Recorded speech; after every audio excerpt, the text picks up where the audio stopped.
Hey Lamar, what's up? Back with another video, guys. Today's something a little bit different-ish. I say that a lot, but we're working on a Persia today. Fixing some headlights. This is how your headlights should look. This is how these ones look. And also it's just giving some visibility issues for the owner. As well as, you know, it's a bit of an eyesore. Nobody wants their lights to look like this. So we're taking it... we're going to be polishing them today. Taking it, I don't know why I said taking it. Either way. They're going to be polished. Going to do the full way we normally do it. I'm going to show you guys how we go about it. You've probably seen this before. This is more of just a, just another video. It's a different car. I've never worked on one of these. I spent 10 minutes trying to figure out how to open the bonnet. It's it was a story. Don't worry about it. Either way, we're going to get cracking. I've got all my goodies ready here to go. If you guys ever wanted to see what products I use, I might as well show you. At the moment I'm out of my Maguire's polish, so I just grabbed a bottle of the mag plate just to cover for now. This is my compound that I use. And we've got my two pads, my normal pad, compounding pad, and then my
Alright, so the lights are done.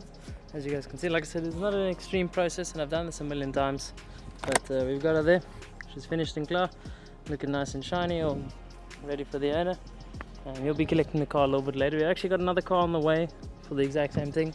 Polo, Brahms Polo, the one we did the FK coilovers on a while ago. So yeah, everything came out sick. I'm really happy with the look. She's shining, put some wax on her as well, so she's looking really good. She probably just needs a good bubble bath and then she's good to go. So there we go. Let's wait for the next car to get you and then we'll pick up there.